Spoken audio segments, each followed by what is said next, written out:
Lent కాలంలో 4వ ఆదివారము, మీ పునరుద్ధానానికి ముందు 3వ ఆదివారము.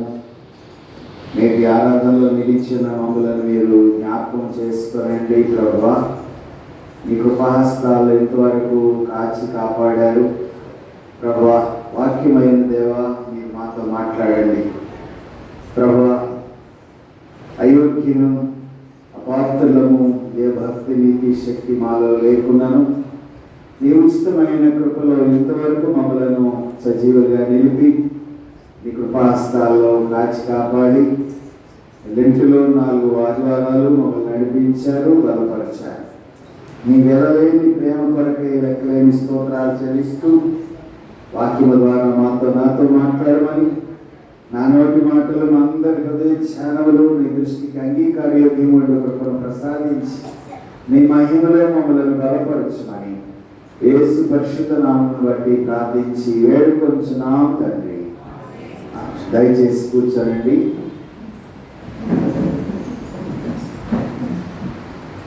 ముందుగా దేవాది దేవునికి వందనాలు స్తోత్రాలు చెల్లిస్తూ లెంట్ కాలంలో 4వ వారంలోకి మనము ప్రవేశించి దేవుని యొక్క కృపాహస్తాల్లో మనల్ని ఎంతవరకు సజీవులుగా నిలిపిన దేవునికి మనమందరం వందనస్తులమైనాం. ప్రత్యేకంగా ఈ ఉదయకాల సమయంలో చేరవచ్చిన మీ అందరికీ హృదయపూర్వకమైనటువంటి వందనాలు, శుభాలు తెలియపరుస్తూ ఈ మార్చి నెల 15వ తారీఖు నెలలో 3వ ఆదివారము, లెంటులో 4వ ఆదివారం కొరకై ఏర్పాటు చేయబడిన ధ్యాన వాక్యము విమోచన కార్యార్థులుగా ఉండుటకు దేవుడు వాళ్ళను పిలిచినటువంటి విధానమును నా వాక్యము ద్వారా పరిశుద్ధాత్మ దేవుడు మనతో మాట్లాడనై ఉన్నాడు. యెషయా గ్రంథం 1వ అధ్యాయం 12 నుంచి 17 వరకు మొదటి పాఠముగా, ఎఫెసీ పత్రిక 6వ అధ్యాయం 5 నుంచి 9 వరకు 2వ పాఠముగా, లూకా సువార్త 13వ అధ్యాయము 10 నుంచి 17 వరకు సువార్త పాఠముగా, తిరిగి 9వ కీర్తన ఉత్తర ప్రత్యుత్తరంగా మనము చదవగా విన్నాం. 4 పాఠ్య భాగాల ద్వారా నేటి ధ్యానాంశమును మనము ధ్యానపూర్వకంగా జ్ఞాపకం చేసుకుందాం. ఈ లెంట్ కాలం అనేది ఒక ఆత్మ పరిశీలన, పశ్చాత్తాపం మరియు నూతన దిశలో జీవించటానికి దేవుడు మనకి ఇచ్చినటువంటి ఒక గొప్ప తరుణం. దేవుడు మనలను కేవలము వ్యక్తిగతమైన పాపాల నుండి మాత్రమే కాకుండా సామాజికమైనటువంటి అన్యాయాలు, బానిసత్వము, విమోచన పొందేందుకు దేవుడు మనందరినీ పిలుస్తూ ఉన్నాడు. రకరకాలైనటువంటి బంధకాల్లో ఉన్నటువంటి మన జీవితాలు కొన్నిసార్లు మనం ఊహించని రీతిగా ఎదురయ్యేటటువంటి సమస్యలు కావచ్చు, అది రకరకాలైనటువంటి పరిణామాలు. ఈ బంధకాలలో దేవుడు మనల్ని ఆయా రీతులుగా పిలిచి తన కృపలో బలపరుస్తున్నటువంటి విధానాలని మనము నేటి ధ్యానాంశంలో చూడబోతా ఉన్నాం. బాగా పరిశీలన చేస్తూ ఉన్నప్పుడు యెషయా గ్రంథం 1వ అధ్యాయంలో ఇక్కడ ఈ అధ్యాయంలో మనము గమనించగలిగినట్లయితే యోధా రాజ్యము, అంతేకాకుండా ఇశ్రాయేల్ రాజ్యం, 2 రాజ్యాలు విభాగించబడి ఆ 2 రాజ్యాల్లో జరుగుతున్నటువంటి పరిణామాలు ఆనాటి దినాల్లో ఉజ్జియా, యోతాము, ఆహాజు, హిజ్కియా అనేటటువంటి వారు యోధా రాజుల్లో యోధాను గూర్చి, యెరూషలేమును గూర్చి ఆమోజు కుమారుడుకు యెషయా కలిగినటువంటి దర్శనాన్ని 1వ అధ్యాయం 1వ వచనంలో మనం చూస్తా ఉన్నాం. ఈ దర్శనంలో ఈ 2 రాజ్యాల గురించినటువంటి చరిత్ర ఈ 1వ అధ్యాయంలో మనకి స్పష్టంగా కనిపిస్తా ఉంది. ఈ రెండు రాజ్యాలుగా విభజించబడినటువంటి ఈ రాజ్యాల గురించి ప్రవక్తల్లో ముఖ్యుడైనటువంటి యెషయా ప్రవక్త మరి ఇశ్రాయేలు యూదా రాజ్యాలు ఆనాటి దినాల్లో ఏ విధంగా ఉన్నాయో తెలియపరుస్తూ ప్రారంభ విషయాల్లో జ్ఞాపకం చేస్తా ఉన్నాడు. ఉజ్జియా, యోతాము, ఆహాజు, హిజ్కియా అనేటటువంటి 4 రాజులు పాలించినటువంటి కాలంలో యెషయా ప్రవక్త ప్రవచించినట్లుగా మనం చూస్తా ఉన్నాం. ఈ ప్రవచించినప్పుడు మరి ఉత్తర ఇశ్రాయేలు దేశముగాను దక్షిణ యూదాగాను గుర్తించినటువంటి ఆనాటి దినాల్లో ఉత్తర రాజ్యము దేవునికి వ్యతిరేకంగా జీవిస్తున్నటువంటి ఆనాటి ప్రజల యొక్క జీవన విధానాల గురించి తెలియచెప్తూ దేవునికి వ్యతిరేకమైన ఘోరమైన పాపములు చేసినటువంటి వారుగా అభివర్ణించడం జరుగుతూ ఉంది. అంటే ఆ రాజ్యంలో ఇంచుమించులో 2 రాజ్యాలు కూడా ఒకే విధంగా జీవిస్తూ ఉన్నాయి. ఇటు ఉత్తర రాజ్యం కానీ ఇశ్రాయేలీయులు కానీ, ఇటు దక్షిణ రాజ్యంలో ఉన్నటువంటి యోధావారు కానీ వారి జీవిత విధానాలు ఎలాగున్నాయంటే దేవుడికి వ్యతిరేకమైన దిశలో వారు ప్రయాణం చేస్తూ ఉన్నారు. దేవుడైతే మరి ప్రవక్తలను పంపించి వారికి తెలియచెప్తున్నప్పుడు ప్రవక్తల మాటలను వారు విననటువంటి వారుగా, లెక్క చేయనటువంటి వారుగా, వారి ఇష్టానుసారంగా జీవించేటటువంటి విధి విధానాల్లో ఆనాటి దినాలు ఉన్నట్లుగా మనం చూడగలం. ఏం చేస్తున్నారు వీళ్ళు అని అంటే వారు దేవునికి వ్యతిరేకంగా పాపాలు చేస్తూ ఉన్నారు. దక్షిణ రాజ్యము ఉత్తర రాజ్యంలో వారి యొక్క విధానాలు ఎలా ఉన్నాయంటే న్యాయాన్ని మార్చివేస్తూ, పేదలను అణిచివేస్తూ, దేవుని మరచి వారు విగ్రహాల వైపు వారి యొక్క హృదయాలను నడిపిస్తున్నప్పుడు మరి అన్ని రాజులు సైతము మరి వారి మీద యుద్ధము ప్రకటించి గెలిచేటటువంటి పరిణామాలు ఈ మొదటి అధ్యాయంలో మనకి స్పష్టంగా కనిపిస్తూ ఉన్నాయి. అంటే దేవుని మీద ఆధారపడకుండా వారి సొంత బలం మీద వారు ఆధారపడేటటువంటి పరిణామాలు ఈ మొదటి అధ్యాయంలో మనకు కనిపిస్తూ ఉన్నాయి.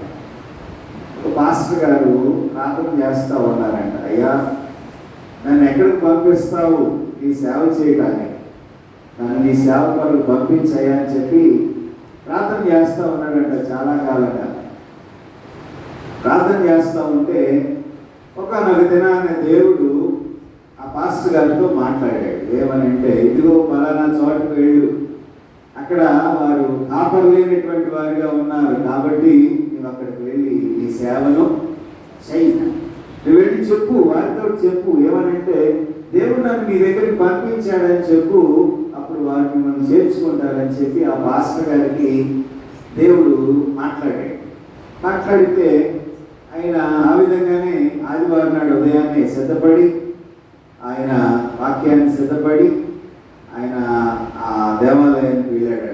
దేవాలయానికి వెళ్ళి అక్కడ వారిని కలుసుకున్నాడు, పెద్దలను కలుసుకున్నాడు. అయ్యా దేవుడు నన్ను మీ దగ్గరికి పంపించారు, మీరు కాపరు లేకుండా ఉన్నారని దేవుడు నాతో మాట్లాడాడు, కాబట్టి మరి మీ దగ్గరికి నేను వచ్చాను, దేవుడు నన్ను మీ దగ్గరికి పంపించాడని చెప్పి ఆ పెద్దలతో ఆ పాస్టర్ గారు మాట్లాడటం జరిగింది. వారన్నారట, మేము 2 వారాలు ప్రార్థన చేసుకున్న తర్వాత మీకు కబురు చేస్తామండి, అప్పటి వరకు మీరు ఆగిపోండి, దేవుడు మాతో కూడా మాట్లాడాలి కదా, మీతో మాట్లాడిన దేవుడు మాతో కూడా మాట్లాడాలి కదా అని చెప్పి పెద్దలు పాస్టర్ గారికి చెప్పారు. సరే ఆయన మరి నిరుత్సాహంగా వెనక్కి వచ్చాడు. 2 వారాలు అయిపోయింది, 3 వారాలు అయిపోయింది, వారి కబురు చేయట్లే. పాస్టర్ గారు చాలా ఆత్రంగా ఉన్నాడు ఆయన. ఆత్రంగా ఉండి 2 వారాలు అయిపోయిన తర్వాత 3వ వారం వెళ్ళారు. 3వ వారం వెళ్ళి, అయ్యా మరి మీరు ఎంతకీ కబురు చేయట్లేదని అంటే, మేము ఇంకా ప్రార్థన చేస్తుంటే దేవుడు మాతో మాట్లాడలేదు, మాట్లాడి ఉంటే మీకు కబురు చేసేవారు అని చెప్పారంట. ఆ వారం కూడా చాలా నిరుత్సాహంగా వచ్చేసాడు ఆయన. ఎన్ని వారాలైనా కబురు చేయట్లే, సంఘం కబురు చేయట్లేదు, పెద్దలు కబురు చేయట్లేదు, సంఘం నుంచి పిలుపు రావట్లేదు. ఈయన పట్టుదలతో ప్రార్థన చేస్తూ ఉన్నాడంట, దేవా నీవు నన్ను అక్కడికి వెళ్ళమన్నావు, నేను వెళ్ళా, కానీ వాడు నన్ను చేర్చుకోలేదు, కనీసం నాకు ఒక 5 నిమిషాలు కూడా మాట్లాడే అవకాశం ఇవ్వలేదని ప్రభు దగ్గర గోచాడి ప్రార్థన చేస్తుంటే అప్పుడు ప్రభు గారు అన్నారంట, అయ్యా ఆ గుడి కట్టి 15 సంవత్సరాలు అయింది. 15 సంవత్సరాల నుంచి నన్ను బయట నిలబెట్టారయ్యా, నన్ను లోపల కూడా రానివ్వలేదు. మరి నువ్వు 15 సంవత్సరాలుగా నేను నిరీక్షిస్తున్నాను, నువ్వు 5 వారాలకే ఎంత నిరుత్సాహపడిపోతే ఎలాగా అని అంటే ఆ పాస్టర్ గారు చాలా ఏడ్చాడట. దీనిలో మీకు ఏమర్థమైన విషయం? ఏమర్థమైన విషయం చెప్పండి. ఎవరు మాట్లాడతారు? దేవుని ఆలయంలో దేవునికి చోటు లేదు. ఒక వారం మా సంఘ పెద్ద గారి తల్లి గారు మాట్లాడతారు, ఒక వారం ఏమో మా సంఘ పెద్ద గారు మాట్లాడతారు. ఈ విధంగా వారు పంచుకుని ఆదివారాలు వారే మాట్లాడుకుంటున్నారు. కానీ సేవకునికి కానీ దేవునికి కానీ వారు చోటు ఇవ్వనటువంటి స్థితిలో ఉన్నారు. ఆనాడు ఇశ్రాయేలు స్థితి, యోధా వారి స్థితి కూడా అలాగే ఉంది.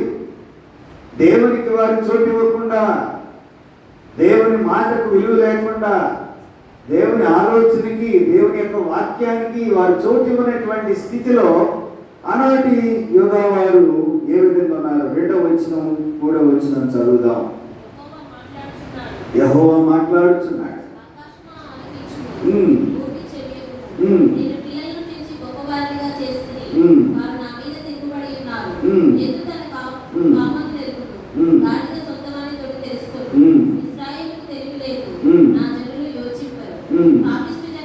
పాపిష్టి జనమా, దోషభరితమైన ప్రజలారా, దుష్ట సంతానమా, చెరుపు చేయి పిల్లలారా అని వారి నైజమును ఖండిస్తున్నాడు. చూడండి, యూదా వారు దేవుని ఏ విధంగా విసర్జించి ఉన్నారో దేవుడు ప్రవక్త ద్వారా వారిని హెచ్చరిక చేస్తా ఉన్నాడు. నేను వారిని పెంచి పెద్ద చేస్తే వారు ఏం చేశారండి? నా మీదే తిరుగుబాటు చేశారు. అంతేకాదు వారిని ఏమంటున్నాడండి? పాపిష్టి జనమా, దోషభరితమైన ప్రజలారా, దుష్ట సంతానమా, చెరుపు చేయి పిల్లలారా అని వారిని ఖండిస్తూ ఉన్నాడు. అంటే మరి దేవునికి ఎంత వేదన ఉన్నదో ప్రవక్త ద్వారా దేవుడు మాట్లాడుతూ ఉన్నాడు. అంతేకాకుండా వారు దేవుని విసర్జించి దేవునికి వ్యతిరేకంగా వారు పాపము చేస్తూ వారు పాపమును ఎంతగా పెంచి పోషిస్తూ ఉన్నారనంటే దేవుడు వారితో చేసినటువంటి ఆత్మీయ నైతిక నిబంధనలు వారు విసర్జించిన వారుగా కనిపిస్తా ఉన్నారు. నేను కూడా మన జీవితాలకి ఇది అన్వయించుకోవలసినటువంటి వారమయ్యాము. మనము ఎంతవరకు దేవుని యొక్క వాక్యానికి లోబడుతూ ఉన్నాము, ఎంతవరకు వాక్యానికి విధేయులుగా ఉంటున్నాము, ఎంతవరకు మనము దేవునికి ఇష్టలుగా జీవిస్తగలుగుతున్నాము. ఈ ఉపవాస కాలంలో మనల్ని మనము పరిశీలన చేసుకోవలసినటువంటి వారమై ఉన్నాం. తమంతట తామే వారు దేవునికి వ్యతిరేకంగా జీవిస్తూ దేవుడు అనుగ్రహించేటటువంటి ఆ కృపను వారు ఎంతో పొందలేకపోతా ఉన్నారు. అలా మనం దేవుని విడిచినటువంటి వారి యొక్క దుస్థితి ఎలా ఉన్నదో 5వ వచనం నుంచి చూద్దాం.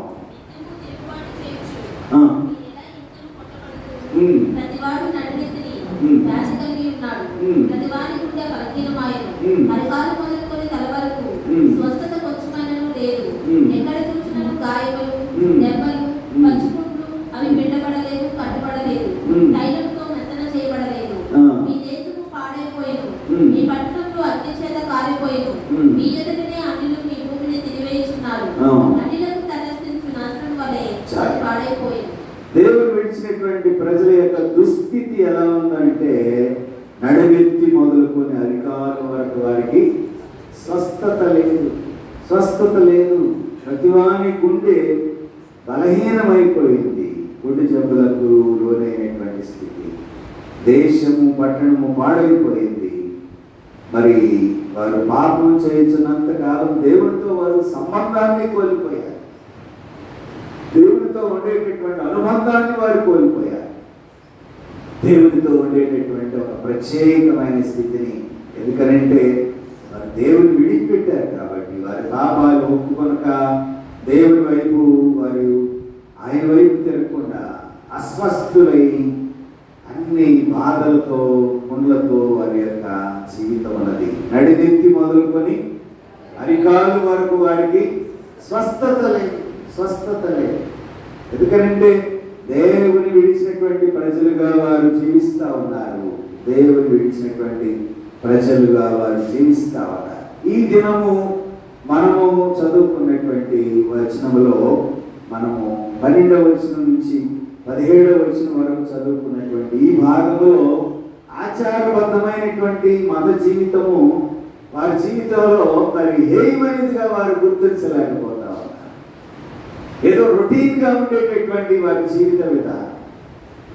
ఉదయం లేస్తున్నారు, భోజనం చేస్తున్నారు, సాయంకాలం బాగానే వారు నిద్రిస్తున్నారు, మరలా ఉదయం, ఈ విధంగా రొటీన్గా వారి జీవితం నడిపించబడతా ఉంది. కానీ వారి జీవితంలో ఏ విధమైనటువంటి మార్పు లేనటువంటి స్థితిని వారు కలిగి ఉన్నారు.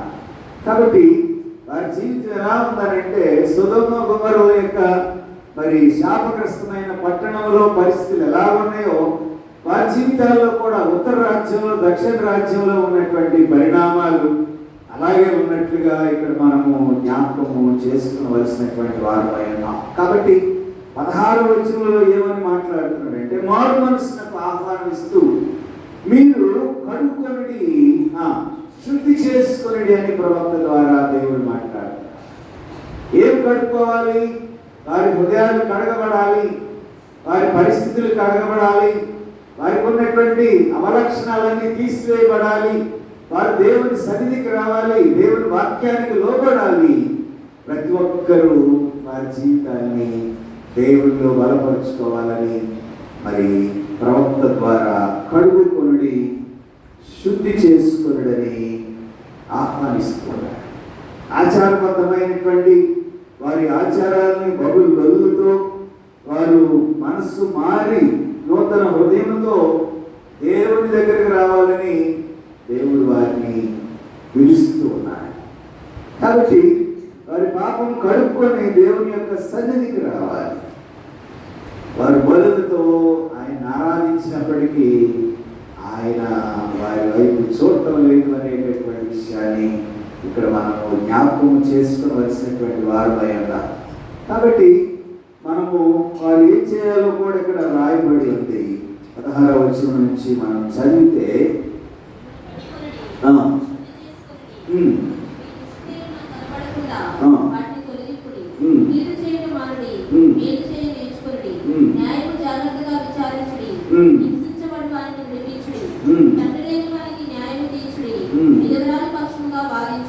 ఇవన్నీ మార్పు చెందేటటువంటి క్రియలో ఒక భాగం.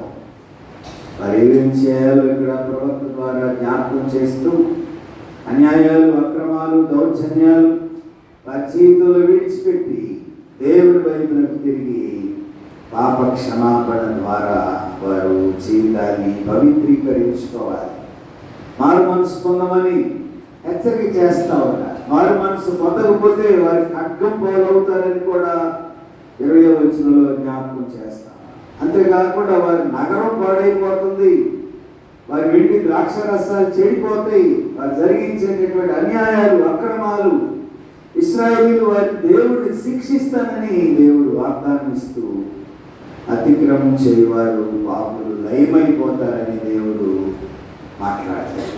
ప్రియమైన దేవుని బిడ్డలారా, ఉదయకాల సమయంలో ఆనాడు ఇశ్రాయేలీయులకి కాదు, ఈనాడు మన జీవితాల్లో కూడా మనల్ని మనము పరిశీలన చేసుకోవలసినటువంటి వారమైన వారు మనసు పొందకపోతే మన జీవితాల్లో ఏమవనై ఉన్నామో ఒకసారి మనము యెషయా భక్తుడి ద్వారా మనం ఇక్కడ 1వ అధ్యాయంలో జ్ఞాపకం చేసుకుంటున్నాం. ఈ ఉత్తర రాజ్యము, ఇశ్రాయేల్ దేశము, దక్షిణ రాజ్యము, యోధాగా గుర్తించబడినటువంటి 2 రాజ్యాలు కూడా ఒక రాజ్యంలోనన్నా ప్రజలు బాగున్నారనంటే లేదు. 2 రాజ్యాల్లో కూడా దేవునికి వ్యతిరేకమైన దిశలో వారు ప్రయాణిస్తున్నట్లుగా ఈ యెషయా గ్రంథం 1వ అధ్యాయంలో వారి కలగబోయేటటువంటి తీర్పును గురించి మనకు ఈ దినాన్ని వాక్యము జ్ఞాపకం చేయబడతా ఉంది. విమోచన కార్యార్థులుగా ఉండేటప్పుడు దేవుడు మనలను పిలిచాడు. విమోచన కార్యార్థులుగా హానికరం కాదండి, ఇతరులకు మేలుకరంగా ఉండాలి. ఇలాంటి దినాల్లో మనల్ని మనం పరిశీలన చేసుకుంటూ మనం అనేకులకు మన హస్తాలు మేలుకరంగా ఉండాలి, దీవెనకరంగా ఉండాలి. దేవుని యొక్క వాక్యానికి మనం విధేయంగా జీవించవలసినటువంటి వారమే. ఎఫెసీయులకు రాసిన పత్రిక 6వ అధ్యాయం, ఎఫెసీయులకు రాసిన పత్రిక 6వ అధ్యాయం మనం ఈ దినాన్ని చదువుకున్నటువంటి వచనాలు 5 నుంచి 9 వచనాల వరకు చదువుకున్నాం. అయితే ఈ 6వ అధ్యాయము తల్లిదండ్రులు పిల్లల బాధ్యతల గురించి 6వ అధ్యాయం మనకి తెలియచెప్పడం గమనాలు. పిల్లలు తల్లిదండ్రుల ఎడల ఏ విధమైనటువంటి బాధ్యత కలిగి ఉండాలి, పిల్లలు తల్లిదండ్రులకు ఏ విధంగా లోబడి ఉండాలి, మరి ప్రభు సన్నిధానంలో వారిని ఏ విధంగా పెంచాలి, భూలోకంలో కన తల్లిదండ్రులుగా వారికి ఇవ్వబడినటువంటి ఆధిక్యతలు ఏమైనావో ఒక్కొక్కటిగా తెలియపరుస్తున్నాడు పౌలు. కుటుంబ వ్యవస్థలో తల్లిదండ్రుల బాధ్యత, బిడ్డల బాధ్యత గుర్తెరిగినటువంటి వారందరూ కలిగి ఉండవలసినటువంటి విధి విధానాలు. పిల్లలు తల్లిదండ్రులకు ఎలా ఉండాలండి? విధేయులుగా జీవించాలి, విధేయులుగా జీవించాలి. తల్లిదండ్రులు కూడా బిడ్డలకు పెద్దవారిని ఏ విధంగా సత్కరించాలో నేర్పించాలి.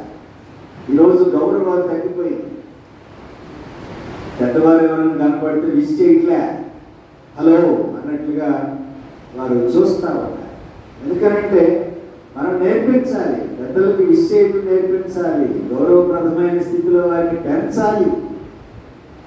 పెద్దలు మరి వారిని చూచి అప్పులు పడేటటువంటి స్థితిని తల్లిదండ్రులు కలిగి ఉండాలి.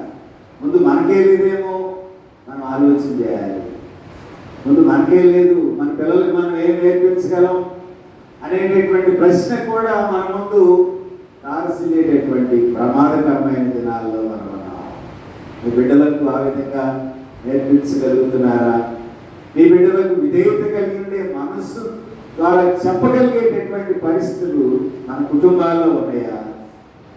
మన బిడ్డలు ఎదిగించబడాలంటే మరి మన పిల్లలు పెద్దల ముందు లోబడి ఉండాలి, విధేయులుగా జీవించాలి, వారి గౌరవ భావాన్ని కలిగి ఉండే స్థితిని వారు కలిగి ఉండాలి. కాబట్టి ఇక్కడ మరి పిల్లలు తల్లిదండ్రుల ఎడల ఏ విధమైనటువంటి బాధ్యత కలిగి ఉండాలో మొదటి 4 వచనాల్లో జ్ఞాపకం చేస్తున్నారు. అంతేకాకుండా క్రైస్తవ కుటుంబానికి చెందినటువంటి పిల్లలు తల్లిదండ్రులకు విధేయులుగా జీవించాలి, పెద్దలకు విధేయులుగా కూడా జీవించాలి. ఈ సమాజంలో మనం ఉన్నాం, ఏ సమాజపు కట్టుబాట్లలో మనం ఉన్నాం, ఏ సమాజంలో నిలిచి ఉండేటటువంటి స్థితిగతులు కలిగి ఉన్నాం. మన బిడ్డలను ఆ విధంగా మనం పెంచగలిగేటటువంటి, మనం ప్రార్థించగలిగేటటువంటి స్థితిలో మనం నిలిచున్నామా? మన బిడ్డల గురించి మనం ప్రార్థన చేస్తున్నామా? బిడ్డల భవిష్యత్తు కొరకు ప్రార్థన చేస్తున్నామా? బిడ్డల జీవితాల కొరకు ప్రార్థన చేస్తున్నామా? బిడ్డలను అలాగా మరి వదిలేసి మన ఇష్టానుసారంగా మనం జీవిస్తున్నామా? ఈ ఉదయకాల సమయంలో మనం పరిశీలన చేసుకోవాలి.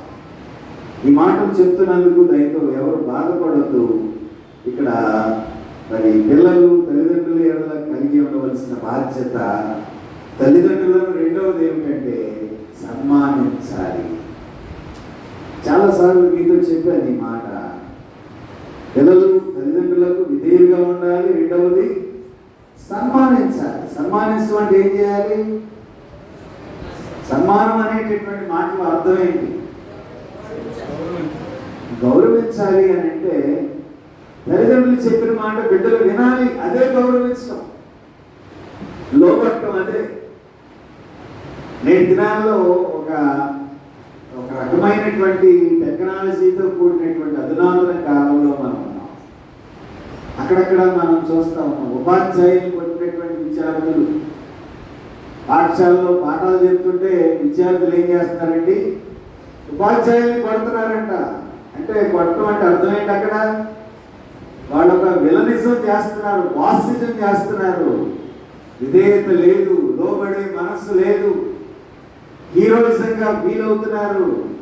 వారి వెనకాల ఉన్నటువంటి తల్లిదండ్రులు ఆస్తిపరులైతే, గొప్పవారైతే దాన్ని చూసుకుని కొంతమంది పిల్లలు ఏం చేస్తున్నారంటే వారు విద్యను అభ్యసించవలసినటువంటి విద్యా సంస్థలలో ఉపాధ్యాయుల్ని కొట్టే స్థాయికి వెళ్ళేటటువంటి విద్యార్థుల్ని మనం నేర్పిన ఆలోచిస్తాం. సమాజం ఎట్టిపోతుంది, మనం ఎటు వెళ్తున్నాం, ఎలా ఉన్నాం? కొంతమంది తల్లిదండ్రులు ఏ విధంగా ప్రోత్సహిస్తున్నారు, కొట్టేసినారా తర్వాత చూద్దాం అనేటటువంటి వారు కూడా లేకపోతే, నేను అందరిని అంటలేదు, అక్కడక్కడ ఉండేటటువంటి కొన్ని కుటుంబాల పరిస్థితులు అక్కడ కాకుండా ఇంకో చోట చదవచ్చు, ఏముంది, టేక్ ఇట్ ఈజీగా తీసుకుంటున్నారు. కానీ మన పిల్లల భవిష్యత్తును మనమే పాడు చేస్తున్నాం అనేటటువంటి ఆలోచన తల్లిదండ్రులకు లేనటువంటి స్థితిలో మనం ఉన్నామేమో మనము గమనించవలసినటువంటి వారమేమో.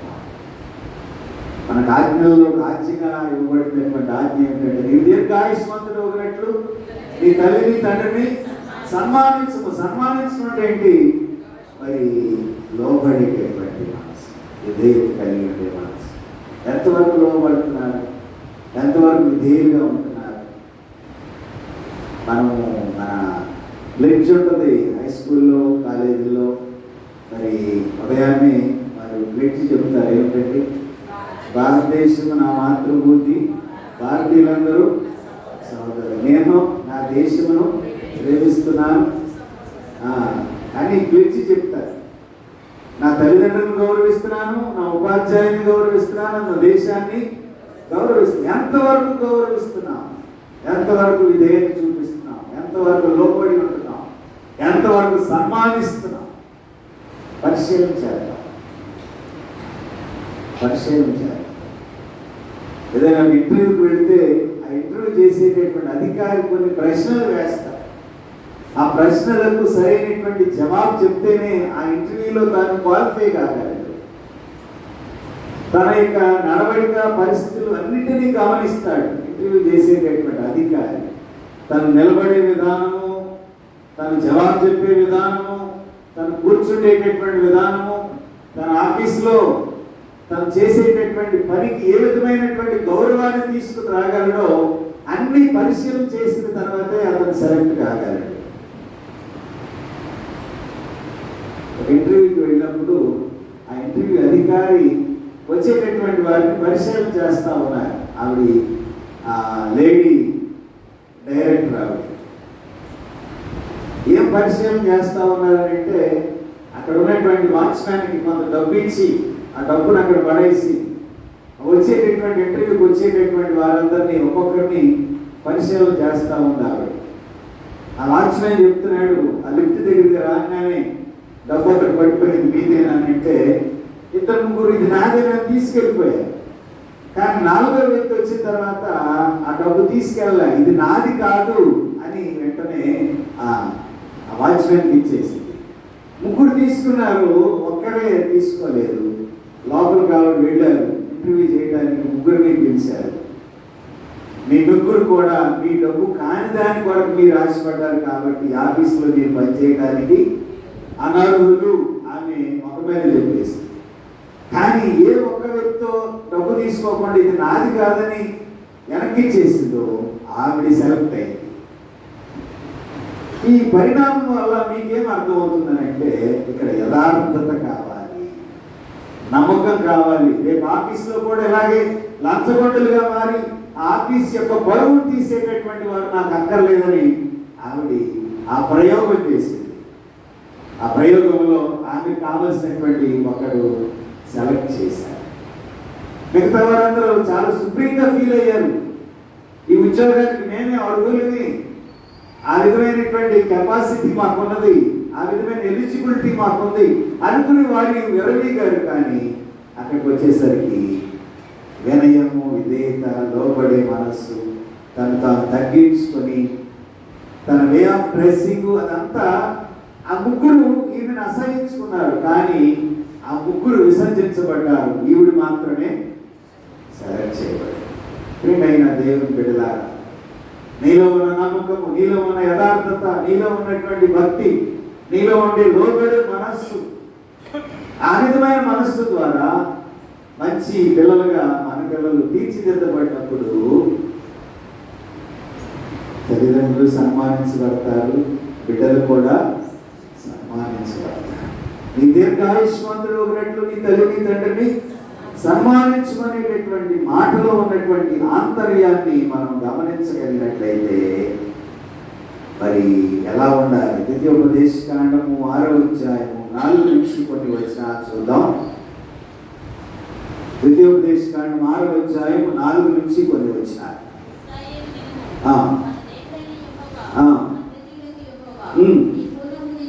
నీ పూర్ణ హృదయముతో నీ పూర్ణాత్మతో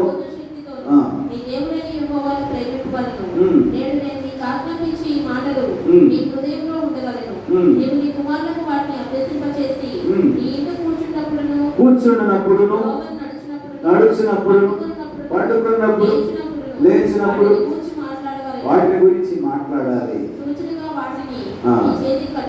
కట్టుకోవాలి.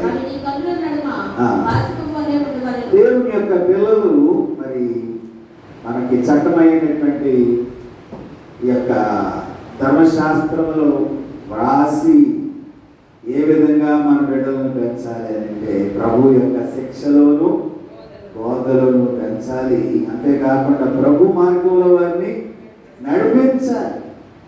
అంటే వారి అలవాట్లు, వారి పరిస్థితులు, వారు తల్లిదండ్రులకు బిడ్డలు మాదిరికరంగా జీవించగలిగేవారు రావాలి. ఈ దినం మనకి ఇవ్వబడినటువంటి వచనాలు 6వ అధ్యాయంలో 5 నుంచి 9 వచనాల భాగంలో ఇక్కడ దాసులకు యజమానులకు ఉండవలసినటువంటి బాధ్యతల గురించి జ్ఞాపకం చేయబడాలి.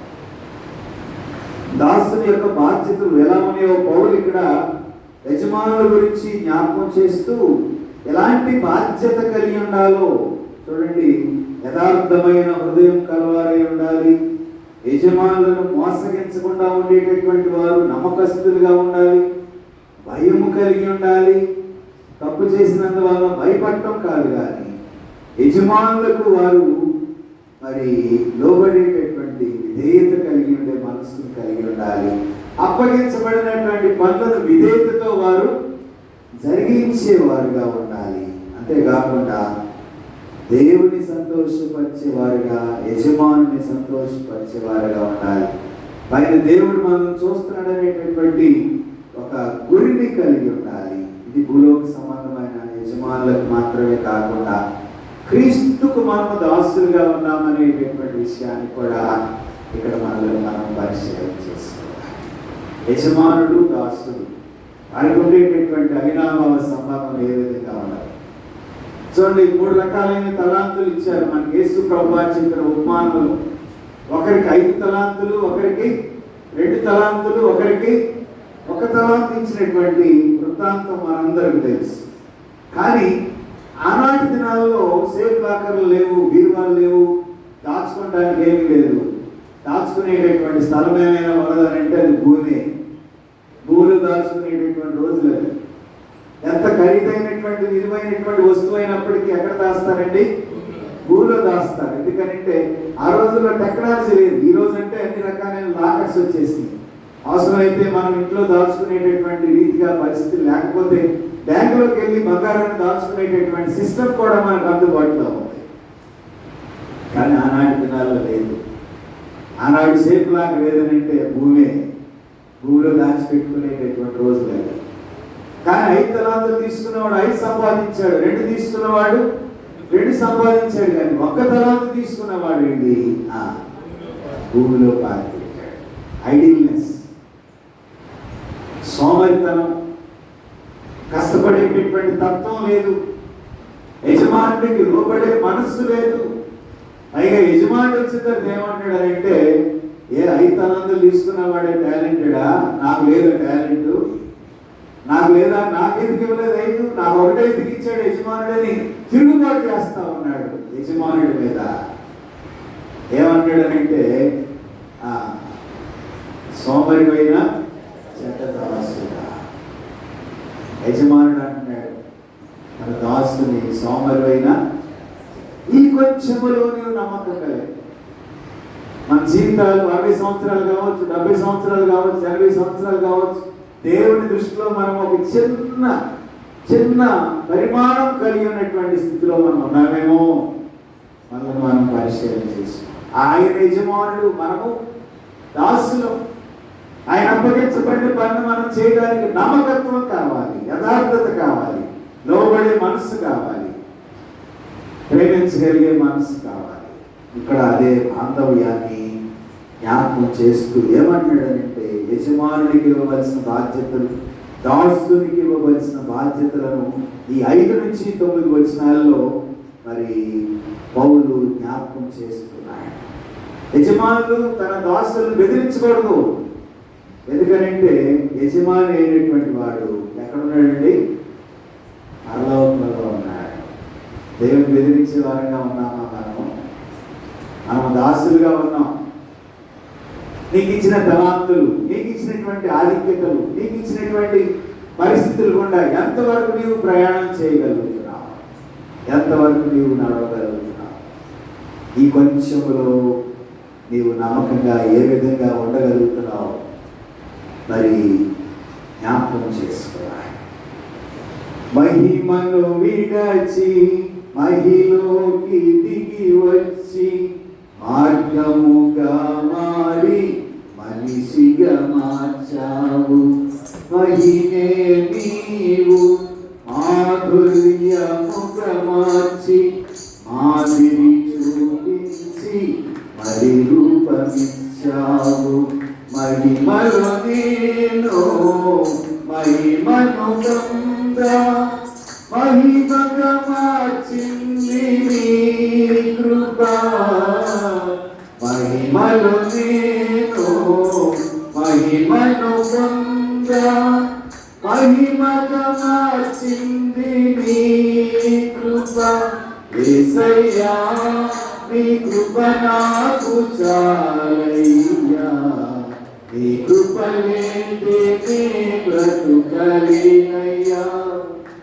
యేసయ్యా నీ కృప నాకు చాలయ్యా, నీ కృప లేదే నే బ్రతుకలేనయ్యా. నీ కృప లేని క్షణము, నీ దయ లేని క్షణము నేను ఊహించలేను. యేసయ్యా నీ కృప లేని క్షణము, నీ దయ లేని క్షణము నేను ఊహించలేను. యేసయ్యా నీ కృప నాకు చాలయ్యా, నీ కృప లేనిదే నేను ఉండలేనయ్యా. యేసయ్యా నీ కృప నాకు చాలయ్యా, నీ కృప లేనిదే నేను ఉండలేనయ్యా. ఆజ్ఞల మార్గమున ఆశ్రయము నీచి ఆపత్కాలమున ఆదుకున్నావు. ఆత్మీయులతో ఆనందింపచేసి ఆనంద తైలముతో అభిషేకించావు. నా ఆశ తీరా ఆరాధన చేసే అదృష్టమిచ్చింది నీ కృప. నా ఆశ తీరా ఆరాధన చేసే అదృష్టమిచ్చింది నీ కృప. యేసయ్యా నీ కృప నాకు చాలయ్యా, నీ కృప లేనిదే నే బ్రతుకలేనయ్యా. యేసయ్యా నీ కృప నాకు చాలయ్యా, నీ కృప లేనిదే నే బ్రతుకలేనయ్యా. నీ కృప లేని క్షణము, నీ దయ లేని క్షణము నేను ఊహించలేను. యేసయ్యా నీ కృప లేని క్షణము, నీ దయ లేని క్షణము నేను ఊహించలేను.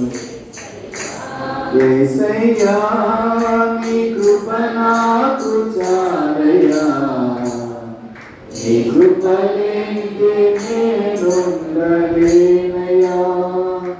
యేసయ్యా నీ కృప నాకు చాలయ్యా, నీ కృప లేనిదే నేనుండలేనయ్యా. దేవునికి స్తోత్రం. హల్లెలూయా. కాబట్టి యథార్థమైన హృదయం కలిగినటువంటి వాడుగా దాసుని యొక్క బాధ్యత కలిగి ఉండాలి. అలాగే యజమానుడు కూడా మరి దాసుని బెదిరించకుండా, పక్షపాతం లేకుండా అందరికీ సరైనటువంటి ప్రతిఫలం ఇచ్చేటటువంటి వాడుగా బాస్ స్థానంలో ఉండేటటువంటి వారు ఉండాలి. అంటే మన యేసయ్య మనందరికీ దాసులుగా మనందరికీ ఆయన ఏం చేస్తున్నారండి? ఆయన పక్షపాతం లేకుండా ఆశీర్వాదాలు ఇస్తారు. కాబట్టి మనం చూడండి ఒకసారి 7, 8, 9 వచనాలు చదవండి. ఏ సత్కార్యము చేయను దాని ఫలము ప్రభు వలన పొందునని మీరు ఎరుగుదురు. యజమానులారా, మీకును వారికి యజమానుడైన వాడు పరలోకమందున్నాడనియు ఆయనకు పక్షపాతము లేదనియు ఎరిగిన వారై వారిని బెదిరించడం మాని ఆ ప్రకారమే వారి ఎలా ప్రవర్తించుడి. యజమానుడు ఏ విధంగా ఉండాలో తెలియపరుస్తూ మన పరలోకపు తండ్రి కూడా మనకు యజమానుడిగా ఉన్నాడు. మన పరలోకపు తండ్రి కూడా యజమానుడిగా, ఆ యజమానుడిగా ఉన్నటువంటి ప్రభువును మనం కలిగి ఉన్నాం. ఆయన మనల్ని పరిపాలన చేస్తూ ఉంటాడు. మనకు ఆయన రేపటి దినాన్ని తీర్పు తీర్చిపోతా ఉంటాడు. కాబట్టి ఆ యజమానుడి ముందు మనం నిలిచుండి ఏ విధంగా మనము జవాబు ఇవ్వాలో మనల్ని మనము సిద్ధపరచుకోవలసినటువంటి వారమై ఇప్పుడు పాఠంలోకి వెళ్దాం. స్వార్థ పాఠంలో లూకా సువార్త 13:10 నుంచి చదవబడినటువంటి మాటలు మనము గమనించగలిగినట్లయితే, నడుము వంగి నడవలేని స్థితిలో ఉన్నటువంటి ఒక స్త్రీని సమాజ మందిరంలో మరి 18 సంవత్సరాల నుంచి బలహీనపరిచేటటువంటి దయ్యం పట్టినటువంటి ఒక స్త్రీ, ఆమె నడుము వంగిపోయి ఎంత మాత్రం నడవలేని స్థితిలో ఉంది. ఆమె పిలిచి ప్రభువారు ఆమె మీద తన చేతులు ఉంచగానే ఆమె బాగుపడినట్లుగా మనం చూస్తాం. ధర్మశాస్త్ర సంబంధమైనటువంటి సూత్రాలు పాటించడం కన్నా దయ చూపటం మేలు. ఇక్కడ శాస్త్రులు, పరిచయులు ధర్మశాస్త్రాన్ని ఎత్తి చూపించి మరి సమాజ మందిరంలో ఆ విధంగా చేయకూడదని ప్రభువుని విమర్శిస్తూ ఉంటే, ప్రభు ఆ స్త్రీని సత్వాదినమున స్వస్థపరిచినందుకు యూదులు అక్కడ మరి విమర్శించడం మనం చూస్తాం. ఆ బాధితురాలు తన యొక్క స్వస్థత కొరకు ఎదురు చూస్తూ ఉంది. కానీ ప్రభు ఆమె దయ చూపి ఆమె స్వస్థత నుంచి ఆమె విడుదల పొందినట్లుగా మనం చూస్తాం. మరి మనం గమనించగలిగినట్లయితే సమాజ మందిరపు అధికారి ఇక్కడ కోపగించుకున్నట్లుగా 14వ వచనం నుంచి మనం చూస్తాం. ఆ దినాన ఆ స్త్రీని స్వస్థపరచడం చూచి సమాజ మందిరపు అధికారి అక్కడ కోపగించుకుంటూ ఉన్నాడు. స్వస్థత కోసం వచ్చినటువంటి ప్రజలను విశ్రాంతి దినాన్ని స్వస్థత వద్దకు రావద్దని చెప్పి వ్యతిరేకిస్తున్నట్లుగా కూడా మనం 14వ వచనం నుంచి మనం చూడగలుగుతున్నాం. అయితే విశ్రాంతి దినాన స్వస్థత చేయకూడదనేటటువంటి యూదుల యొక్క ఆలోచన విధానాన్ని ఇక్కడ మరి పటాపంచలు చేసి ఆమె బంధకాల నుంచి దేవుడు విడుదలనిచ్చి ఆమె రోగం నుంచి ఆమెకు స్వస్థతనిచ్చాడు. మరి స్వస్థతనిచ్చిన తర్వాత ఆమె స్వస్థపరచబడిన తర్వాత ఆ పరిచయులు, శాస్త్రులు, ఆ మతాధికారులు, సమాజ మందిరపు అధికారులు కూడా సిగ్గుపడినట్లుగా మనం చూస్తాం.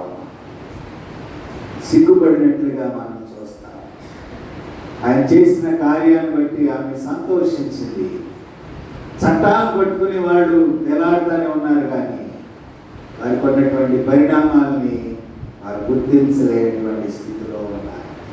ఈనాడు ఇరాన్, మరి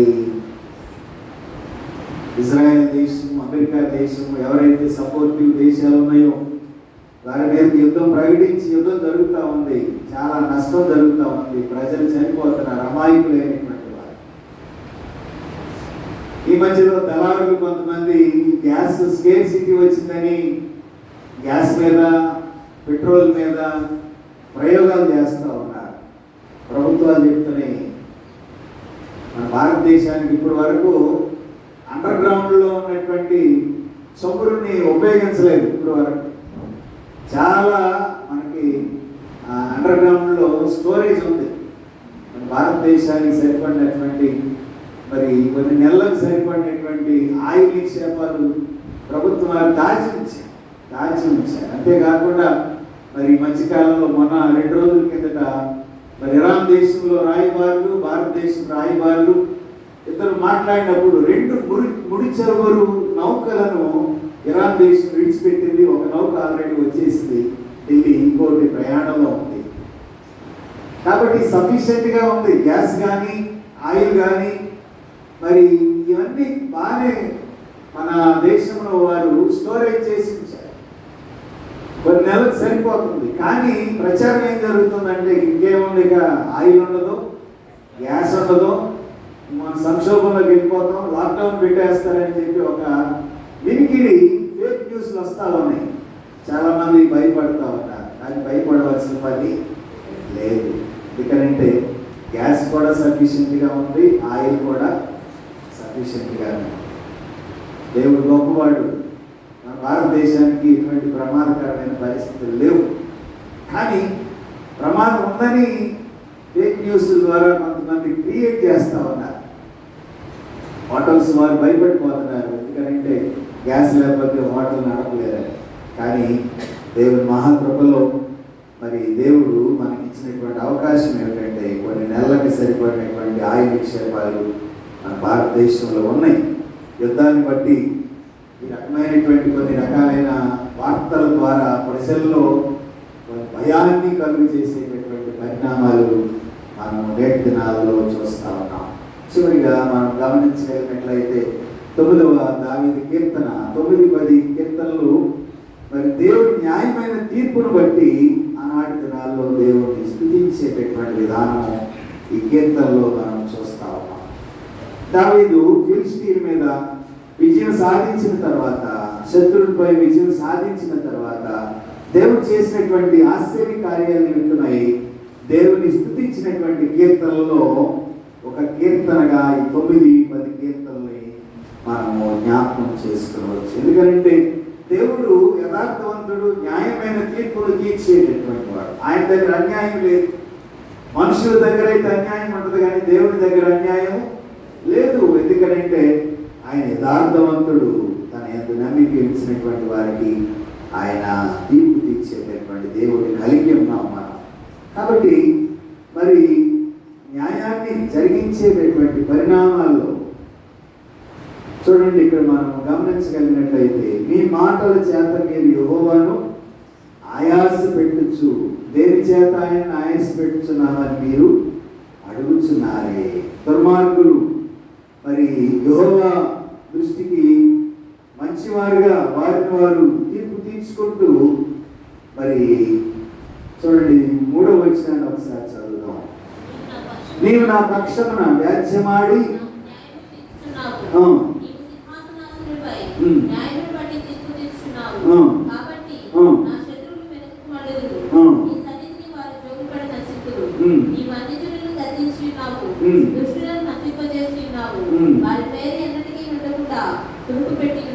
కాబట్టి ఇక్కడ మనం చూస్తే నీవు నా పక్షమున వ్యాజ్యమాడి నాకు న్యాయము ఇచ్చున్నావు, నీవు సింహాసనాసీనుడివై న్యాయం బట్టి తీర్పు తీస్తున్నావు. అంటే పేదవారిని, అణగదొక్కబడినటువంటి వారిని, వారి విధి విధానాలు, అహంకారులు, దౌర్జన్యాన్ని గురి చేసేటటువంటి విధి విధానాలు, వీటన్నిటిని బట్టి దేవుడు తీర్పులో తీసుకుని వస్తాడు. అంతేకాకుండా మనము ఈ కీర్తనాకారుడు 9వ వచనం నుంచి మనం చూస్తే నలిగిన వారికి మహాదుర్గమగును, ఆపత్కాలంలో వారికి మహాదుర్గమగునని దావీదు ఇక్కడ జ్ఞాపకం చేస్తాడు. కాబట్టి భయపడవలసిన పని లేదు. ఎందుకంటే నీవు యథార్థంగా ఉంటే, నీకు శోధనలు వస్తే, ఇబ్బందులు వస్తే, ఆపదలు వస్తే నీ పక్షంగా దేవుడు యుద్ధాన్ని చేస్తాడు. నీ విరోధంతో దేవుడు యుద్ధం చేస్తాడు. అందుకనే బైబిల్ గ్రంథంలో మత్తయి సువార్తలో మనం చూస్తాం, నీతిమంతుల మీద అనీతిమంతుల మీద ఆయన సమానమైన వర్షాన్ని కురిపిస్తాడు. తీర్పు తీర్చేది ఆయన, మనం కాదు. మనం వెంటనే షార్ట్ టెంపర్ అయిపోయి ఒక మాటకి 4 మాటలు మాట్లాడి మనం ప్రత్యుత్తరం ఇస్తాం, కానీ ఆయన మౌనంగా ఉండి చూస్తాడు. ఆయన ఏ విధమైన తీర్పు ఇవ్వాలో ఆయనకి తెలుసు. నువ్వు ఆయన చేతికి అప్పగించు, నీ బాధ, నీ వ్యధ, నీ ఆలోచన సమస్తం దేవుడికి అప్పగిస్తే దేవుడే నడిపిస్తాడు. దేవుడే నడిపిస్తాడు. ప్రియమైన దేవుని బిడ్డలారా, ఈ ఉదయకాల సమయంలో మనము తప్పకుండా జ్ఞాపకం చేసుకోవాలి. ఏమిటంటే దేవుడు మనకి ఇచ్చినటువంటి విమోచన కార్యార్థులుగా ఉండటం మనలో దేవుడు తీర్చాడు. ఇతరులకు సహాయం చేసేవారుగా ఉండాలి. ఇతరులు విమోచించేటటువంటి వారుగా దేవుడికి ఇచ్చిన అవకాశాన్ని సద్వినియోగపరచుకోవాలి. యథార్థమైన నీ మార్గంలో నడిచినప్పుడు తప్పకుండా నీ శ్రమల్లో, నీ కష్టాల్లో దేవుడు నీకు సహాయం చేసేవాడుగా ఉంటాడు. నువ్వు ఏ విధమైన మార్గంలో నడుస్తున్నావు? ఆనాడు ఇశ్రాయేలీయులు యూదులు తప్పిపోయారు. ప్రవక్త ద్వారా దేవుడు హెచ్చరించాడు, దాన్ని బలపరిచాడు. యజమానుడు దాసులుగా ఉండేటటువంటి స్థితిలో యజమానుని ఎడల దాసులుగా మనం ఎలా ఉండగలుగుతున్నాం? ఈ తండ్రి అయిన దేవుడికి నేను ఎలా లోబడి ఉన్నావు? తల్లిదండ్రులకు ఏ విధంగా లోబడి ఉన్నావు?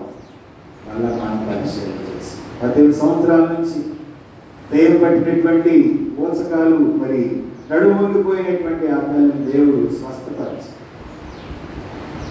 ప్రతి విషయంలో మనం దేవునికి విధేయంగా జీవిస్తూ మరి ఇలాంటి కాలంలో దేవుడికి మహిమకరంగా జీవించగలిగే ధన్యత పరిశుద్ధాత్మ దేవుడు మనందరికి అనుగ్రహించి నడిపించి కాచి కాపాడుగాక. ప్రార్థన చేసుకుందాం. వేరే పడికి వెళ్ళిన వారు ఎవరైనా దయతో చిన్న ప్రార్థన చేయాలని నేను ప్రేమతో